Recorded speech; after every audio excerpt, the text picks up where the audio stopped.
Welcome into another installment of Cinema Club. Tonight's feature is David Fincher's psychological thriller, The Game. Let's run through and meet all our hosts for this evening. We have Steve, Ray, other way, Jason, and Michaela. Tonight, the movie I picked was The Game, in the theme of cult classics. And I chose this movie actually because a friend of ours, Stella, who's sometimes with us, brought it up. And I thought in some ways it's a cult classic because the way that I learned about the movie was not when it was out. I learned years later, and I heard a lot of people talking about it and didn't have any idea what it was about at all. It's definitely a movie that I watched, I would say probably about 10 to 15 years ago. And I had no idea what I was getting into. And it was something that was like I was really into psychological thrillers at the time. So for me, it was something where I had no idea what was going on for most of the movie. And I thought I had figured it out at different times. And then by the end, I thought the ending was very, very different than what I was expecting. So we're going to lead off with our initial impressions. Kick it over to Jason. He's right next to me. Hey. So The Game, Michael Douglas. David Fincher direction. Right off the bat, this movie just felt like a dark, kind of winding David Fincher movie. You know, David Fincher has this way of like winding his story up into like there's this strong tension, and it's always dark, and then the thing sort of just explodes in any and every direction, kind of thing.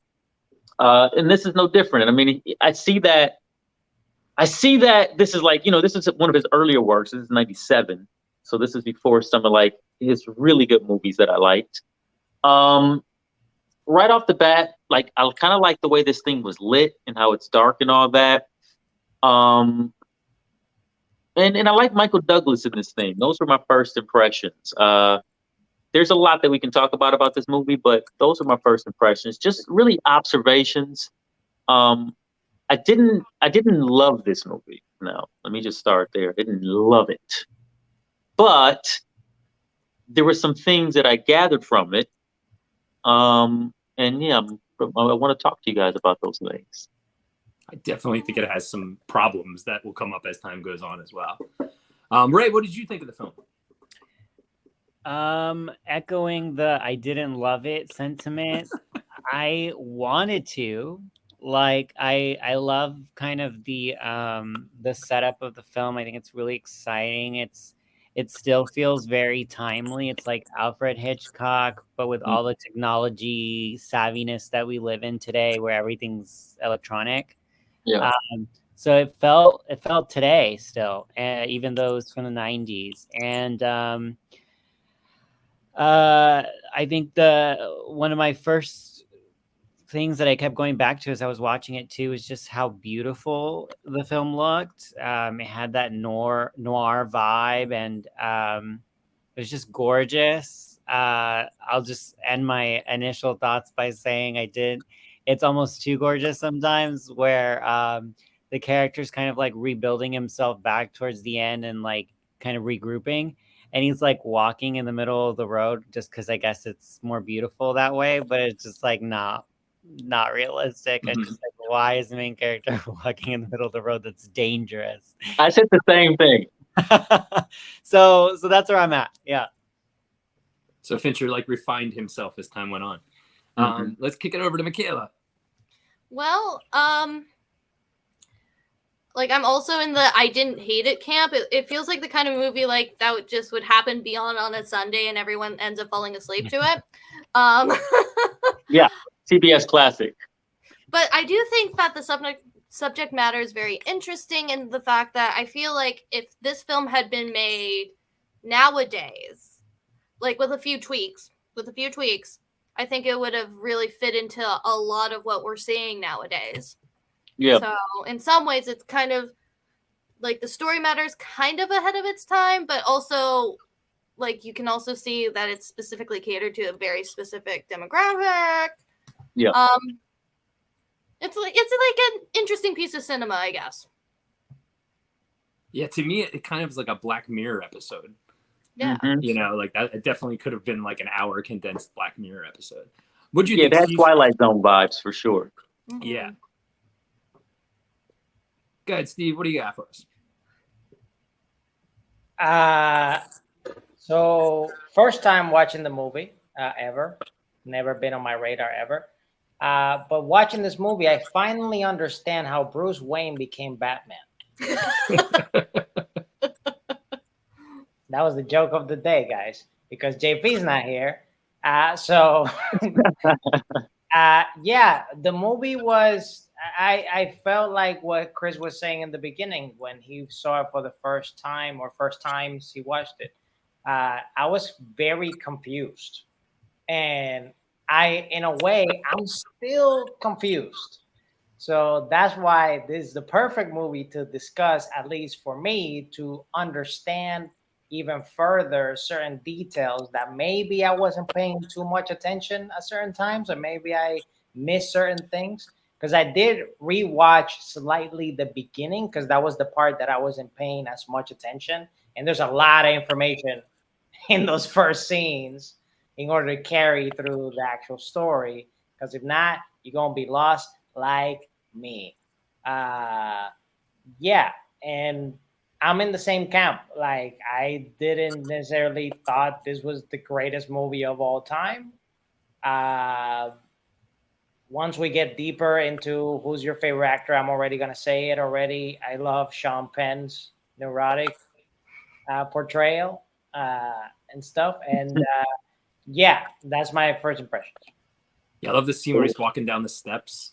Yeah, that's my arguing up and down the steps. I love the movie too. I love the movie in the sense of the color of the movie. I feel like every scene, even when it was daytime out, and I feel like this happens, like Jason said, with all Fincher movies, like it can be daytime and it's dark.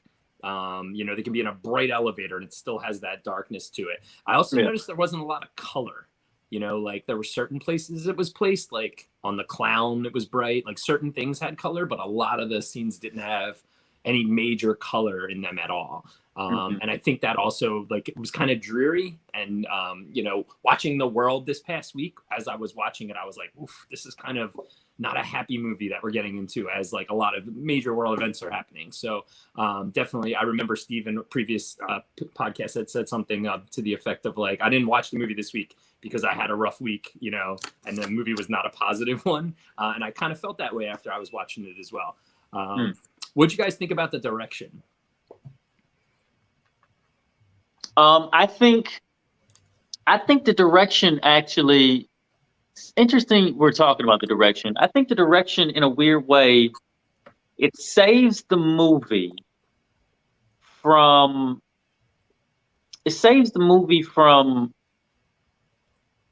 maybe falling into like certain traps that are like a movie like this could fall into. Because the movie, it stayed going. So it's a really well-written script, I think. But I do have some problems with the direction because I just felt like, this is a weird thing to say, but I just felt like a movie like this would have been better in Hitchcock's hands. You know what I mean? Yes. Like, I would have rather seen the Hitchcock version of this, and it probably would have been a little better. Does that make sense? Mm-hmm. Sure. Yeah. It just misses the mark just a little bit for me. You know what? I'm going to be honest with you. This is not a terrible film. It just misses the mark in almost every spot for me. Just misses the mark. And that's like my biggest issue with it. It's just like, and maybe it's just a little bit too ahead of its time. You know what I mean? Maybe it is. Maybe with like technology we have now, we could see all this kind of happening like as fast as it did. And, I don't think any of that stuff was like, I mean, I guess it was possible in 97, but it's also very weird. Well, you know what I mean? I want to jump on that because, like, I think what misses the mark is they're trying to talk about classism. Like, that's like such a big theme throughout the film. But like, this was during a time where like there's almost like an overabundance, and like I don't think they had the creative vocabulary we have today when we are talking about super rich, because like it gives me like Squid Game vibes almost, except like the rich people are playing the game, and I think that's what makes it kind of weird, because it's just like, what they're trying to do, to make him a better person, Yeah. but it's not exactly working. Right. Yeah, he kind of just stays the same the whole time. Like he's Mhm. not the most dislikable rich person of all time, and then he kind of just stays that same person the whole time. I thought at the very beginning, it made me think of the TV show Succession. Have you guys ever seen that? Mhm. Dude, So that was the first thought I had. I was like, dude, this is like before Secession. the Like opening, like Secession copied this whole shit. yeah. So the very opening scene is like his life as a kid's, and it shows them as kids, and it plays music behind it in that old timey way. And to me, it was exactly the beginning of Succession, how that show opens every week. I'd never noticed that before. 1000%. So this is the second time, maybe third time I've seen this movie. But yeah, like I agree with you, Michaela. There are definitely movies that are like Sunday afternoon movies or something. Yeah, where you're like falling asleep. Unbreakable is that movie for me. If I turn on Unbreakable, I'm done in 20 minutes. Like, and it's a good movie. It's not a bad movie, but it's just like so slow and calming that every time I'm like falling asleep, 20 minutes in. But yeah, no, 100% for me. I could totally see there's a lot of plot holes too. Just so many things would be unrealistic, to be plausible. How much did this thing cost? I didn't check the budget on this. No. I mean to like be a part of the game. Like, think Oh, about how right. much money they would have had to spend. Yeah, I wanted to know that too. Too, because like even before we got to the part where for sure it's a game, I was thinking like, so you're telling me that like, because some of the people were like, I remember I enjoyed the first part of the game and blah blah blah, but like so many people were involved that were so integral to his day to day that they're like, it's a long game that they would have had to buy them in to participate. So it's just like, yeah, it's a whole city of movie production for this one trick. But LA. yeah. Well, this was San Francisco. They kept telling us that. Yeah. A lot of working actors that day, though, that week. Apparently everyone was going up north. I was thinking too, like half of the way, I guess, through the film, that for me the direction always just felt like a little behind where the story was. Mhm. Like I get like it was to the point that like every time I was sitting through a scene, I was like, right, like this is a noir, and like, except this is like slow, and it is a 90s film, and like films have gotten faster in the last 20 years in terms of how they're edited. Sure. But even then, I feel like we as a group have seen films from the 70s and 80s that are still in this kind of tone where you just know when to enter and exit, or what areas to really pull tension from and which ones to speed through. And I just feel like the vocabulary with the director at this time in their career wasn't quite there. Yeah. Yeah, I would agree with that. That's an excellent way to put it, because I think that's right. Like the timing is almost too smooth, which is why I think it's something I could fall asleep to. Now that you say, I see what you're saying. Yeah, it's like the pacing is just always kind of that same. There's a rhythm to it. There's a rhythm to it for sure. I think that's also why I disliked like Mulholland Drive. That's a slow movie. Yeah. Yeah. But it's paced. It's clearly a runner on its sprint. It's that, you know what I mean? Like this is this runner's run. And the pace will never change. This is the pace. Tick, tock, tick, whatever that is. It's just, that's what it is. You're right. Metronome. Yeah. Yeah. That's interesting, man. That's interesting that, I wonder, is Fincher like inspired by a lot of directors of that time that are kind of doing this thing? You know what I mean? Yeah. I feel like he's definitely found his own voice now. I mean, listen, Fincher was doing his thing in '97. Obviously, he was working with Michael Douglas and Sean Penn. You know what I mean? Like Fincher is already making big time movies, but it's just, yeah. Yeah, Yeah, no, like, and, like you definitely get that. Like, they can't all be home runs, you know, because like you said, like none of us despise this film. Like, this wasn't unwatchable. Yeah. You know, you can sit down, tune in, and get what's happening. But it's also kind of just there's nothing in there for you to really stick to. You know, Right. like Michael Douglas's character. Like, I think that they really wanted him to be something so much more. Like, he just doesn't have a level of humanity that like is that we can glom onto. Like, he wins too easily, despite him not winning easily. Yeah. Yeah, We were never in doubt that he wasn't going to win, were we? No, I don't. And he think so. seems like Michael Douglas. Yes. You know what I mean? Like, he's Michael Douglas in them, you know? Like, there's some Robert De Niro movies where you're like, that's Robert De Niro playing Robert De Niro. He's not acting right now. That's just who he is. That's a fact. I felt that same way too. No knocks on Robert De Niro, but I also feel like they had an idea of like where the finish line was for the character, but they didn't know what essential elements were needed at the beginning to get him there. Like at the end, they try to really phone in that like romance possibility with this person that he genuinely doesn't know anything about because she was acting the whole time. That made me feel weird too. I'm like, you want to go out with this person? I had to justify it in my own head. Me too. And like on top of that, like you feel like these characters are like giving this huge emphasis of like how they almost lost him, like because like this is also supposed to be a big sweeping piece about depression in its own way. And I just and maybe I'm like kind of missing, like maybe like they were just too subtle with it, or but like you just don't see, like when you finally get to see that struggle, it feels like it comes out of nowhere. But it's also like not like he just doesn't go deep into it. yeah, I mean, I agree 100% about the attraction at the end. It seemed very awkward. And then like I was like, is the game going to continue now? Like, is she leading him on because something else is going to happen? You know, like what is happening? The game too. Yeah. So there probably would not have been a good sequel. Yeah, no, I just felt like the same. I felt like that the romance part was definitely weird. And like, what is their age difference, do you think? I mean, I know Michael Douglas. Well, it's hard to tell because I feel like Michael Douglas has been in his like early 50s since for like 25 years. At least.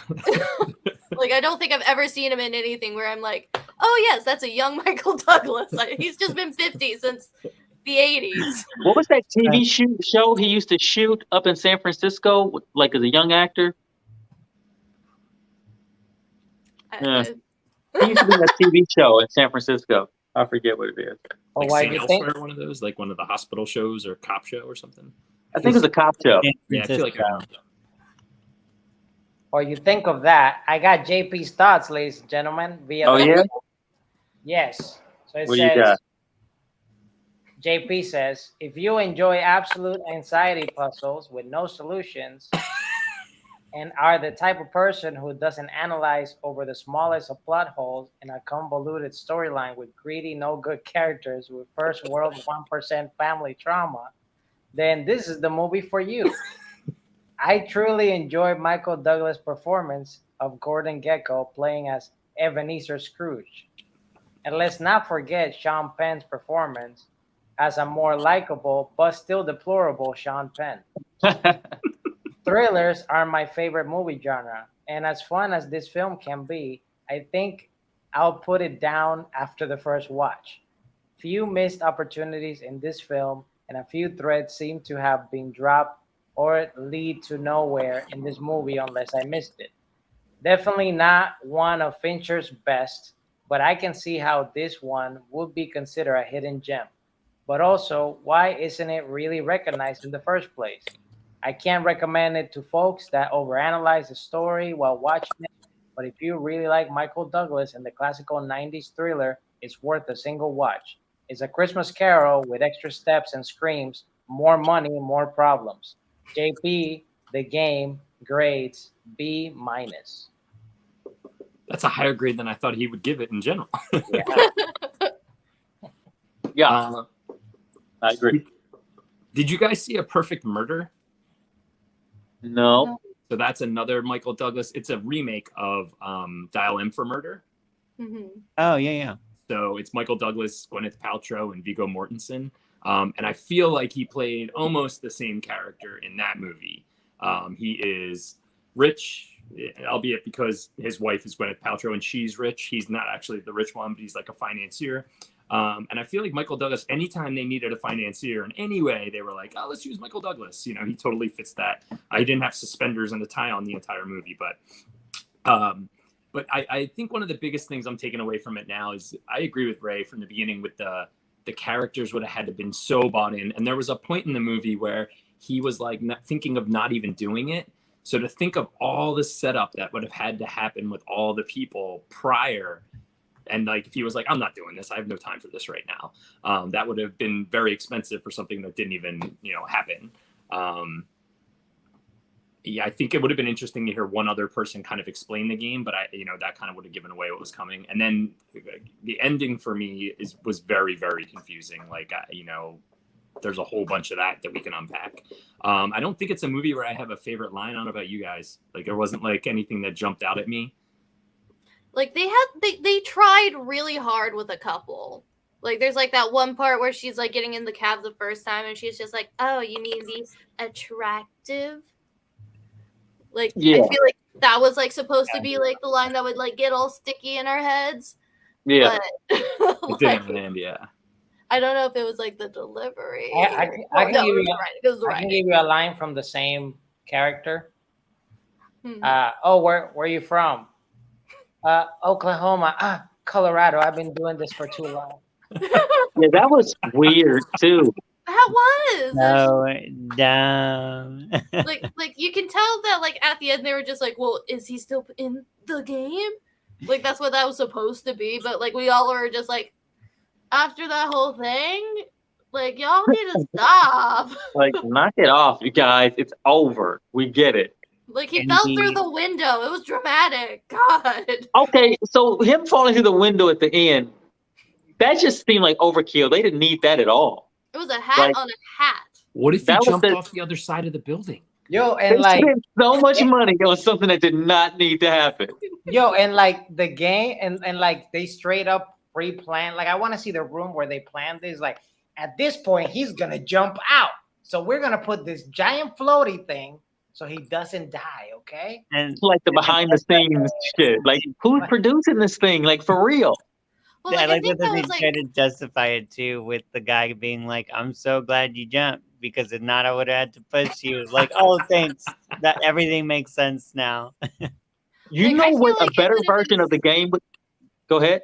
Sorry, it's just like the thing about the ending is if they really just kept it where he kills the brother for realsies, it would have been so much better. Yeah. Yes. Yes. Know when to exit. That would have been the greatest. That'd be Yeah. and And it's it about ends the with brother him standing. relationship. Yeah. I would have been okay with the movie ending right there. Yeah, Like him standing on the ledge getting ready to jump and they just cut. that's all we would That have needed. too. That would have also been a great exit. It's too much even for the audience. Like I don't think any audience member asked for him to fall through that roof. And then like as soon as he lands, they're like, okay, it's over. Like this guy just tried to kill himself. You guys.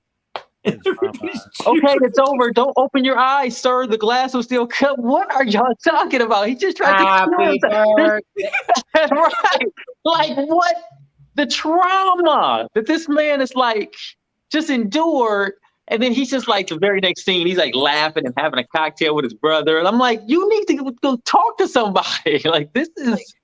And like, here's the crazy thing, guys. The whole point of the game, what the thing that he was missing was his will to live.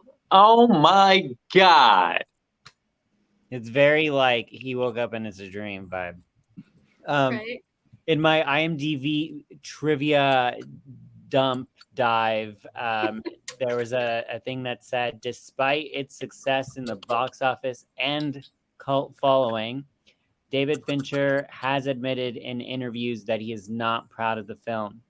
He has explained that he was fighting with executives at PolyGram Entertainment, which was the distributor of the film, and that he agreed with his wife, Sean Chafin, whose name I might have mispronounced, who produced the film, that he never should have made the film, citing that they couldn't get the third act, and it was my fault because I thought if you could just keep your foot on the throttle, it would be liberating and funny.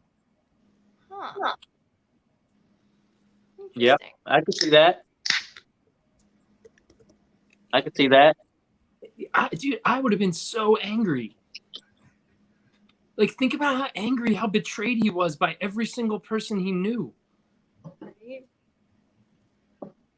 Well, apparently he was betrayed by David Fincher too, who talked him into doing this movie without an ending. Yeah, I mean, Oh. there were I so many. trusted you, Fincher. You said it was going to be good.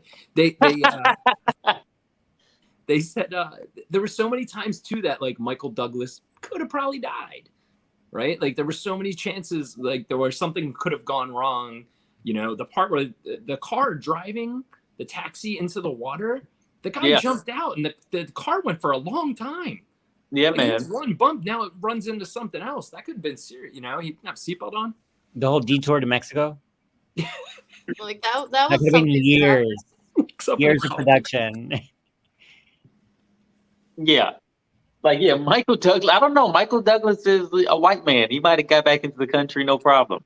Listen, Well, guys, my question is like, Bruce Wayne. what if he was a less resourceful human? Like, do you Okay, actually so- think a billionaire would just be able to be like, "Yep, I got my wristwatch, and So, I'm a gonna big part of figure out this the bus movie- system all by myself"? A big problem with this movie is right there, and something that you guys all just said. A big problem with it is they don't explain how the algorithm works because there's no computer in this movie. Mm-hmm. But basically, they have that questionnaire, and he's there for like an hour doing all these tests. Excuse me. And they're trying to figure out what this dude is capable of, right? How is your test going to be formulated depending on what we think you should be able to accomplish with your personality test, right? So they're testing to see if he can like run for a certain amount of time. They're testing, you know what I mean? Like they're testing to see like what type of, and clearly he was a fit enough guy and like he's smart enough to know to take this door handle and crack this window and get out of here. And he's fit enough to swim in the San Francisco Bay, no problem. He's not going to drown. Yeah, that part with the part started with the explaining. handle. Yeah, that was crazy. The part where he pulls the handle out, he like has the presence of mind to be like, "Oh, I'm going to use this now to roll down the window." Yeah, I think if they just took like some scenes to sort of explain how this was working on him, I think it's a more interesting movie. I mean, basically, we're talking like Squid Games too, kind of, right? Yeah. Like this game behind the game situation. This is a better film if you also get the perspective of the people who are producing the game. Yes. Yes. And I think, So that's what I think also. Like this, we need to know why this is happening on some level because that kind of makes it scarier. Well, I mean, I kind of disagree with that. Like, I feel like the fact that he paid for it and we know that he paid for it is enough for like why that's starting. But I do think like having like the commentators on the algorithm would have been more interesting, especially since like it's supposed to have that aspect of like this is going to better you, this is going to like help find the one thing that you don't find in your life fulfilling, like this is going to help you realize that, Would you guys play the game? No. You guys wouldn't play the game? Wouldn't go for it? I think. What if it's going to make you realize something to like unlock your best self? I was literally thinking as if I were by any means wealthy. I was like, if you think this is a great idea for my 58th birthday, never. Don't do it. Don't. Stop. Right? Like, especially in your 50s, like what do you want? Create more trauma Yeah. in your mental state? Like You're gonna be questioning your life forever. You're gonna be like, is everything a lie? Steve, I think I feel like Michael Douglas had it figured out in the very beginning of his birthday.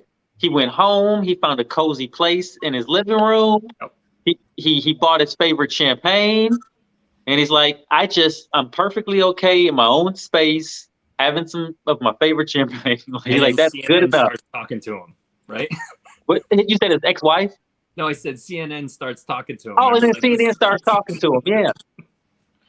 I But, thought it's his like first one of those birthday was things okay. too. He had a chocolate cake. Like, there's so much fiction out there where it's just like, if anything promises to fix you, it's a cult. Mm-hmm. Like, I don't make the rules. Yeah, you're right. We're gonna put you through some shit, but it's gonna fix you. Yeah. Like, It's like the anytime someone says that, it's just like, oh, so how many of my friends are gonna die? What if I'm the slut? What if one of the final lines of the movie when he said, like, who are you guys? Like all the actors, and they were like, we were once just like you. That'd be great. Then the movie would have been sick. But like, that's the thing though, is like the rich guys that like gave him peace of mind were actors too. Yeah, That's true. they were new members of his club. Yep. So dumb. So I he think trusted them. He trusted their rich opinion. I think some of the movies can do the thing without the algorithm, like The Cube. You don't have to know. I think that movie was successful without exactly knowing. I guess if you watch the future ones, right, they do reveal some stuff, but I think that movie does well. And then you have things like Vanilla Sky, where on the nose they tell you exactly what's happening. You know, Yep. the guy comes in and explains it. Yes. So for me, this movie needed something. It needed to understand, you know, how they were figuring everything. Yeah, 100%. But there are movies that do it well, like The Cube. I thought that movie, like, I didn't have to know. Yes. Or in the platform, which we talked about before, that definitely, you didn't have to have too much from that. Yeah, for sure. Like, and yeah, no, like once you have like the basic rules of everything, it's a much more enjoyable experience, especially when you can like figure out why the rule is broken and how you can get around it. For the film, I mean, this is kind of tangent, but for the film poster, I think I watched The Cube once upon a time. I feel like the film poster does a very deceptive job of making us think it's kind of more The Cube than it really is. And then unrelated, also, but at the end of Act 1, what was the objective that he's supposed to do to like win the game? What did they tell him to do on the TV screen? They like directed him saying like, once you do this, you'll figure out the answer to the game or something like that. But I forgot what You they talking said. about the newscaster that talked to him? Yeah. You're saying, what did he say? Yeah, he very clearly said like a mission for him to do, but He told him like about the things, like he goes, well, the keys, and you can use the keys to get into the, you know, doors. You got to look out for it. You know, it's not going to be obvious and that kind of thing. So stay aware as you're now entering the game, everything from this point on. So that's basically what it was, like a warning that this is about to happen. Okay. He offered him timeouts, but he never really used them. Remember, he said like you can stop every once in a while and say like, but we're not. Don't ask us what the point of the game is. But like, there were just multiple times I'd been like, hold on, timeout. Like, what is going on? Like, this dog is gonna hurt me. I think they tricked him. He was so out of shape when he found out he lost all that money, he couldn't even think straight anymore. Yeah. But that is kind of scary to think about, because he said, like, they said it was $600 million, and he said this isn't just my money. This is like pensions and shit. Yeah. Like, I'm managing people's pensions. Like, this is not, you can't just steal this money. Like, there's a lot of trouble coming your way. And they're like, no, fuck that. We about to kill you. You know what I mean? Like, I don't know, man. And so I looked up how much 600 million was for inflation. It's about $1 billion. So this guy's managing $1 billion, and someone just stole it from him. I did keep, and we've now mentioned this a couple of times today about like, this feels so timely. It could be a Black Mirror episode. It could be, you know, even though you were joking, I genuinely believe that this could be a take on a Batman, you know, trio of movies or something. It could be commentary on the billionaires that exist today, and like if one of our billionaires today were to find themselves Alfred Hitchcocked into this situation. I do just find, like, not that I'm begging for this film to be rebooted by any means, but it is so just like of the zeitgeist that I am curious to see what that What movie. that would look like today. Yeah. Well, I think Especially that it'd with. be a lot. Oh, Oh no, it's all sorry. good. Go.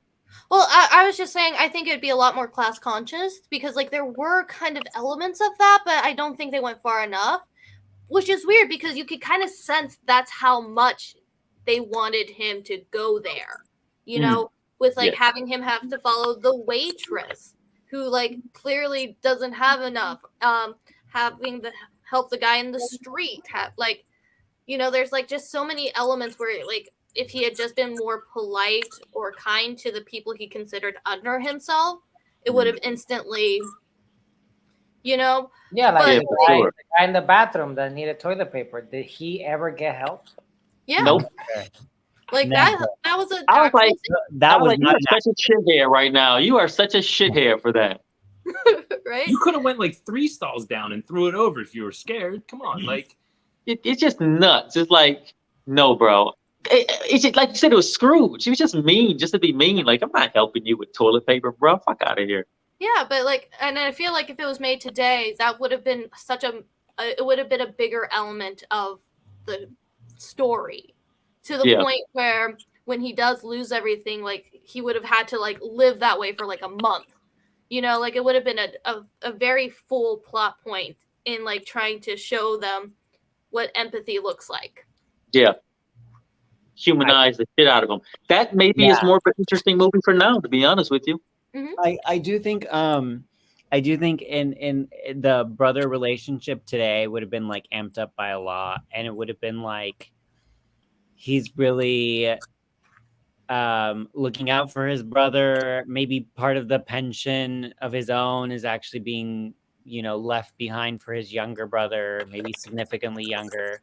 And then I just kept waiting in the film as I was watching it for the brother to die, even fake die, which I think would happen today. Like if the movie were to be done, I feel like they'd kill the brother like halfway or some point in the adventure. Like I kept expecting that to happen actually while they were arguing down the stairs. Just the way it's shot and the tension and him getting closer and closer to the street. I was like, oh, brother's gonna die in this scene. Some car's gonna run into him. Could you imagine just how much crazier the film would have been if that happened? Like the moment where like he had all the keys, like saying you're part of it, like, and then all of a sudden he gets shot through the head, like out of nowhere, and then at the ending when he shoots and then it's revealed to be like the actual brother. Like that would have been so much more dramatic. Let's go time travel, y'all. Because I wanted that to happen. Right? Ray's gonna rewrite this film. I think it sounds like a better film to me, honestly, or, you know, at least like you said, an episode of Black Mirror-esque type of situation. Yeah. But also, like, there is that element, though, that, like, I know that's why this will never be remade. Because I don't think in society today we see billionaires as someone who would put themselves in that kind of vulnerable position. Like, we don't have that trust anymore. Yeah. You know, we don't have that, like, oh, like, as a rich person, you can potentially be good for humanity. I think that dynamic is kind of waning to the point where, you know, it's kind of hard to, like, trust someone's morality over a certain dollar point. Yeah. Yes. For sure. Wonder if Elon would play the game. Like, I think see, now that would be an interesting film if someone like Elon Musk was, like, put in the Hunger Games and everyone got to watch. Yeah. Like, It's weird. It's weird because, like, if humanity decided, like, it could be done, like, in 48 hours. You know what I mean? If humanity decided. It'd be like the running. Or maybe he has, like, an Iron Man suit and shit. Like, he's like Rick Sanchez or Rick and Morty. He's got everything he needs. Like, fuck you guys. Iron Man suit, rocket ship to Mars. I mean, he's trying. A bunch of fucking angry robots, a bunch of cyborgs and like an army of them too. Just start fucking us up. Be like, oh shit, we're so sorry. We're so sorry. Bunch of Martians. Yeah, we got a team of Martians. We got a Justice League. I mean, it could go either way. Like, damn it, Elon Musk has a whole team of Avengers we didn't know about. We're about to get fucked up, y'all. We got to let him do what he wants. But I guess the point I was trying to make was just like, since we don't have like that trust, and like it's hard for people to kind of like empathize with characters like that nowadays. Like, Yeah. I don't think this kind of film would necessarily happen. So when we watch a show like Succession now, are we empathizing with those characters, or is it just juicy because we like hating them because they're all like bad people? How does that work? I think it's a bit of both. Like, it's part fantasy that like this is what business actually is, and that they're too busy cutting their own throats. Yeah. Right? Like it shows this like reality of like capitalism works because like they're so ruthless. But on the other hand, like there's also like, see, because of all of this money, they're awful people. And since I don't have that money, I am not an awful person. Like, So it's nice to have that fantasy of like, well, if I had $1 billion, I would be like this kind of person, you know? Right. Like, I think that's part of what it's selling. I think too, I agree. I think too, though, there's an element of stakes for the characters that we are investing in to see whether those get lost or not. And then the other thing is, it's a soap opera, even if it's, you know, prestige HBO soap opera, it's still like a soap opera, so it's about relationship dynamics. So I think that's the thing too that like brings people in. Like, they could be the most unlikable characters, or even people that we hate and despise, but if there's the stakes there and the relationship dynamics there's something for us to invest in as viewers. Mm-hmm. Yeah, I feel like that's where this movie fell off, is like they didn't make Michael Douglas unlikable enough. Like, even when he fires the guy, like that was supposed to make him really unlikable, like an argument with another billionaire. Where Succession, like at the beginning, there's a scene where one of the kids tries to with the kid at the baseball thing, where he offers him $1 million at a home run, and it was the meanest thing ever. So you like completely hate Kieran Culkin's character because of, you know, how mean and how awful some of these things are. And I think it really missed on that. It didn't make Michael Douglas, you know what I mean? Yeah. I agree. But like I said, but this is why this is like such a weird little film, because you can just see it on the edge of that mentality, you know? Because like there's talk about mental health and like how overwork affects, because that's something that's brought up. Like, that's like the whole dad dynamic that like was supposed to be there and inform us, but I feel like it didn't go anywhere, you know? But it was like such a big part of his psyche, you know? And so like I think that's like also like another aspect to it, and like that's why it kind of feels weirdly nebulous, because it's just like you can see the seeds of like where we're at now in this film. So do you think this movie could play it all today, or maybe just a version of it? I think it makes a better Black Mirror episode. Yeah, I think it's the easier way to go. I think it's an hour or less, quick in and out. It's more gimmicky. Mm-hmm. We see the Elon Musk, someone trying to get their Emmy this season, plays Elon Musk, brings it to life for 45 minutes. But I agree with you guys. I do think there's a version where, and it kind of goes back to some of the elements that Michaela was mentioning earlier of there's a character with depression. There's this brother relationship. I think those are enough elements for the character to have stakes, whether we care about the character or not. I think grounding the character in those elements might be enough for us to sink our teeth into and see, are they successful or not? Which I think is what a Black Mirror episode would be about. Are they successful or not? Yeah. Right. Agreed upon. He would have shot like 20 of the people at the very end if that was the case too. Black Mirror ends. I feel terrible every time I finish a Black Mirror episode. Yeah. Oh man. When I first started watching Black Mirror, saying, "Oh boy," I would just feel like the whole world has flipped upside down. I'm like, "Oh, this is Fan weird." recommended it. Yeah. Game over. Yeah, now like Black Mirror is not even weird anymore. I'm like, yeah, obviously. And like Like- the next season of Black Mirror is all optimistic, and somehow that's darker. Yeah, for sure. That's true. But actually, no, like this is something I've been thinking about lately because like there's this really crazy new wave of like television coming out where it's all positivity, you know, in its own weird way. Like Our Flag Means Death, Ted Lasso. Like I think we're just so tired of like this dystopian because we're in the dystopia that we're just so desperate just to be like, can we make this better? Yeah. I agree. We're I in the agree. Lego movie. We're in the Lego movie, guys. They're doing this on purpose.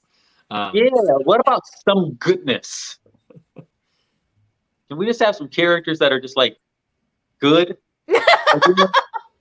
Like everybody's a bad guy now. Yeah. Yeah. All the characters are bad guys, and that's a cool perspective. But like, gotta be some good ones. Mm. I think one other thing that I thought when I was watching this movie is Michael Douglas mirrors Harrison Ford in a lot of ways. Oh Like, no. Not in the sense of like, I don't think either of them ever won like an arm wrestling match. Like, you know, they're like very unathletic when they try and do scenes like that. So like when the girl was doing the moves, and I was like, man, she's got like when she dropped down into the trash, there was no way he was doing that jump first. Oh no, absolutely There was not. no way. And the guys laughing at him. That might have been my favorite scene. The guys laughing at him in the dumpsters. So funny. I wouldn't have made that jump. I was like, I don't know what's in that trash can. It might be like needles and shit. I don't know what's in there. I'm not doing that. Like a sharp can getting me in my back. Fun fact from the IMDb dump dive. Apparently, when she jumped into the dumpster, she did jump into a dumpster of rats. Actually, Oh my God. yeah. In real life, you mean? In real IRL, yeah. Why?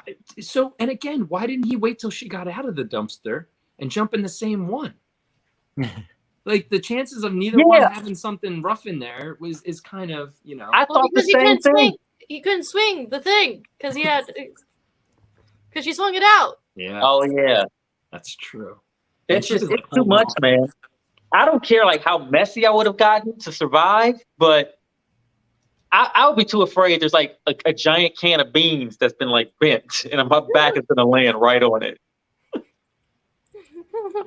Oh, she also sorry, her name's Deborah Kara Unger. Unger. Yeah, I think it's Unger. Fractured a bone in her foot when she did that as well. No. Oh no! No stunt woman or stunt person. Yikes! 1960. So let's talk real quick since we're touching on that dumpster scene. So what happens? This is of course hypothetical because movie magic didn't allow it. But what happens if that woman or Michael Douglas jumps out to the dumpster? Because I was thinking about this during the scene. More when Michael Douglas jumped. But what about if he would have like hit himself and like, you know, completely dislocated himself or died? Is the game over then? Like if people like They don't drag him around like Weekend at Bernie's. I think it is pretty much over then. I mean, maybe like he's like only can. I don't know. You're right. I don't know. I think the game's over. Well, I guess if he gets really injured, there were just so many times that he could have gotten so in. If he jumped off the building the wrong way at the end, it's a whole different movie. That's where I go. It's not just that. I mean, yes, like poorly written, whatever. But it's like there's a lack of character stakes like invested into the story that we go, yes, he could die there, but he can't, like he won't because he's that thing that he's really going to do this all for. Yeah. Whatever it is. It doesn't have to be a good thing either. It could be super selfish, but it'd be good for his character. Mm-hmm.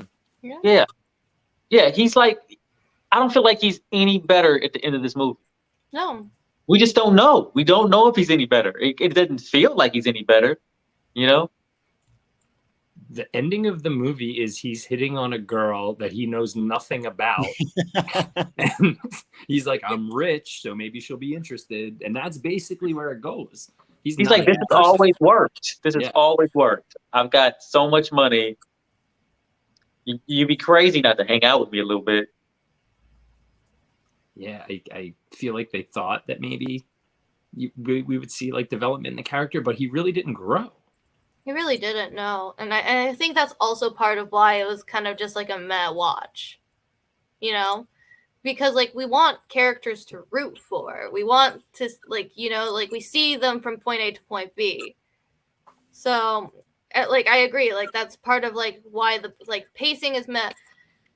Because, like, as much as they try to make us understand how tortured and awful his soul is, like, he doesn't do much to fix it. You know what they should have done at the end of the movie? It's like the final scene, like at like the after credit scene, should have been him handing the toilet paper to the guy in the bathroom. Right? Then we would have known, like, oh, he changed. Right? Dude, That's it. like, the guy on the street, like, telling this story to another person, like, dude, I was just in the shitter, and, like, I needed toilet paper, and this asshole would not give me toilet. I asked him. I asked him so many times. Yeah, Looks like a vicious Twitter thread. Sounds like a vicious Twitter thread. Yeah, man. Yeah, I would imagine social media would have played a part if they did it now. You know, there would have been like a Twitter aspect of, you know, messing with his character online, like the character of you know, him as a person, and things like that. They could have reached into that. I don't know who, like, nowadays I would have play that character. I don't know if there's like a Michael Douglas of today that kind of plays that same kind of role all the time. Well, I don't think they would choose like a Michael Davis type anyways, because like we don't associate that kind of masculinity with success anymore. Right. Or at least not that brand. You know, it'd probably be like Jesse Eisenberg, but prettier. Yeah. So maybe Timothy Chalamet or something like that. Yeah. Be a different movie with a female lead too. Yeah. Yeah. Yeah. I would watch this movie redone with the Timothy Chalamet brand on it. I think that might be interesting. Well, wouldn't it? Or even what's that one guy's name who just played Batman? Robert Pattinson. Robert Pattinson. Yeah, I will watch the Robert Pattinson version of this. Yeah. Yeah. All right. Well, I recommended the movie, and I do agree. There's a lot of faults in it. Final impressions. Who would you recommend it to, and what are your final thoughts? Anyone want to kick off? I'll go ahead. I don't think I would recommend it. I think it's kind of going to be a movie I'm going to forget about in a week. But like, if someone like just turns on the TV at 3 a.m. and it's playing, like, I'm not going to say, "Oh God, let's change it." You know, like someone made this, and that's all there's really to it. I kind of have very similar thoughts about it. I couldn't recommend this to anyone. Maybe big time Michael Douglas fans, or, you know, there's not very many like dynamic acting scenes I could like recommend to anyone really. Mm-hmm. You know, I do sort of like the scene when they're running out of the restaurant and they're having the brother fight, because that felt kind of real. Like, yep, that's how two brothers would still fight as adults. Like that, just yelling back and forth at each other. That seems about right. Challenging one another. Other than that, man, like, yeah, I don't think I recommended this to anyone. And would I watch this film again? No, there's really no reason to ever watch it again. There's better versions of this movie out there. But I would watch many, many other David Fincher movies more than once. That's for sure. So that's my final thought.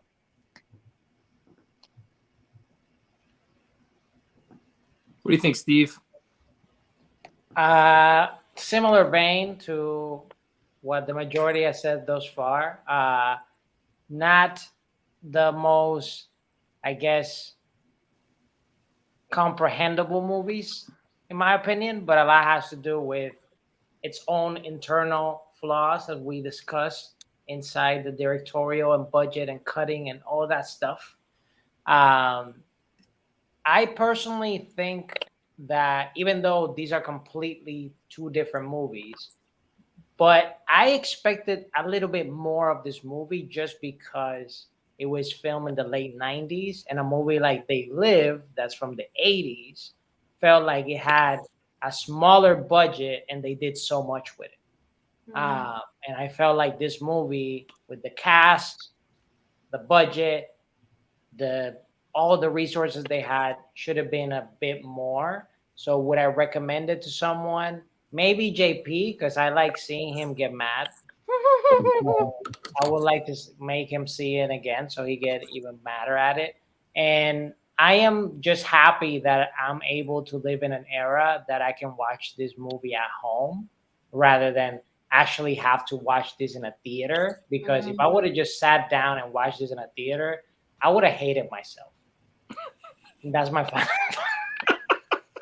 Sorry, Stella. All right. So Raymond's back from getting his. Did you get a pineapple, Raymond? It's pineapple juice. Yes. Okay. Yeah. I my final thoughts are basically, I would recommend it if you haven't seen it. It's a good time. Are there better films? Yes. I don't know. There's something about having watched it that, and I feel like people say this about like terrible movies, but I don't think this movie was terrible. But people will go like, sometimes it's good to watch like a bad movie because you can learn from that too, blah, blah, blah. And I'm like, yeah, but after a certain point, like watching so many terrible movies, it's like, also just don't.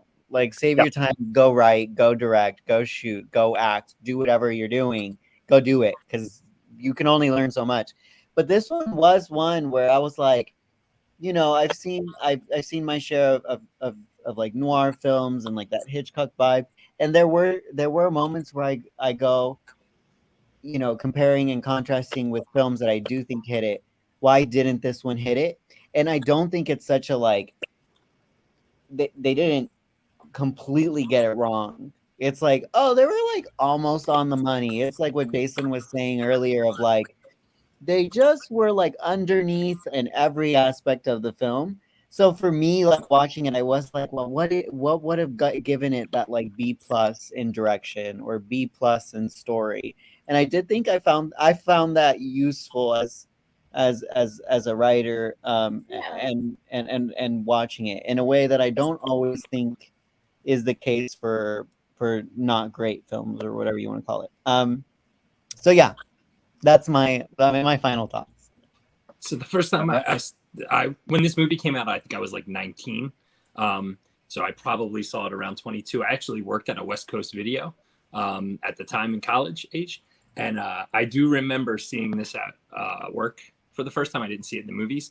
And you would just pop a movie on and continue working. When you worked at West Coast Video, at nighttime, you could watch things that were a little bit more adult. And I do remember watching it with another person and talking about it and having conversations. So for me, this movie's, the way I remember it is, it was like provoking questions, like, what would you do in that scenario? Like, would you be pissed? So a lot of that. So now looking back, like being much older than that now, for me, it's a totally different movie. I don't know that it aged well as far as my perception, in the same way that I'm noticing everyone else saying. But I definitely think it's something where we see David Fincher trying to work himself out, right? Like he's trying different things, and then we see what comes later. I don't know what's next. It did do something for Saw, because it had to be before Saw, right? Am I wrong? I feel like Saw was like 92. Was it before? Because they used the clown, and I was thinking like that placement is kind of interesting. I didn't realize it was that much. Wait, you're talking Saw the movie? Yeah, Saw the movie. Is that much more? No, that's much later. Was it? Yeah, I think so. I think okay, because to me, it was 2004. You guys are right, 2004. Yeah, so I thought they, to me that kind of popped out at me as well. There was in my but I did read a lot of the IMDb stuff for this film.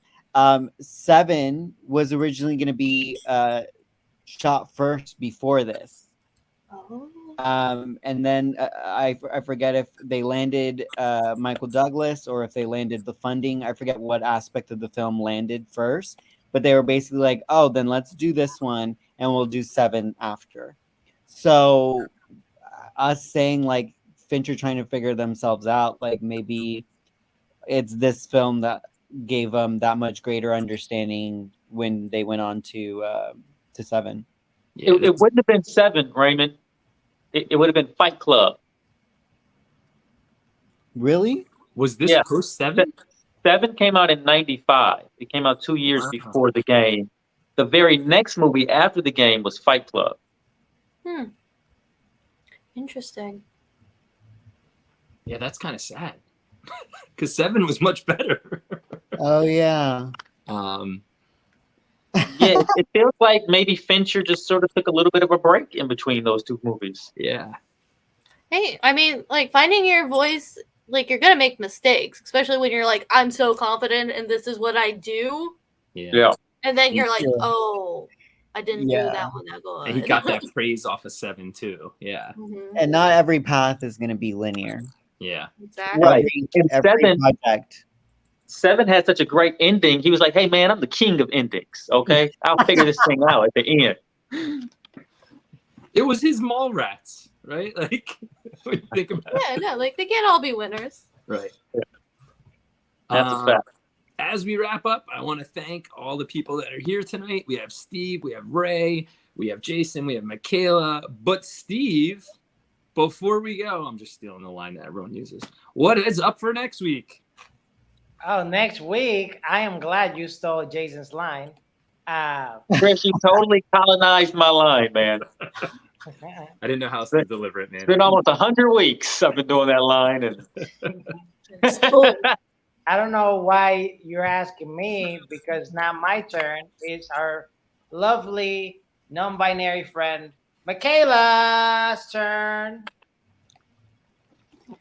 all right, so I have been Michaela, what you got for us next week? well, I'm gonna give you guys a choice because I couldn't like. There's just so many films in this category that I just can't choose. So, your options are J'accuse from 1919. This is technically the first film that really played with the idea of hordes of the undead. So, like, I've seen like a whole bunch of filmmakers like talk about this one. Or A Girl Walks Alone at Night. Interesting. So, J'accuse is 1. A Girl Walks Alone at Night is 2. Is that a film or an animated film? It's a film. Okay. What year? That's an excellent question. Okay. I like both posters. Yeah. I'm like really Um, excited about this one. I didn't give you guys an easy choice. No, you didn't. So Do you have like a snippet of the plot of each? No. No? oh, okay. Uh-uh. Okay. We gotta pick off the poster. Okay. Yep. Fun. So All right. number So one it's is J'accuse. J'accuse. Or number 2, A Girl Walks Alone at Night. All right. You guys ready? Sure. All right. 1, 2, 3. Ah, so it looks like it's going to be A Girl Walks Alone at Night. Okay. A Girl Walks Alone at Night. That's the movie for next week. For Raymar, Arturo Perez, Michaela, Jason Eccles, me, Steve TV, and Conrad Van Orton, aka Chris. We'll catch you next week. Bye-bye.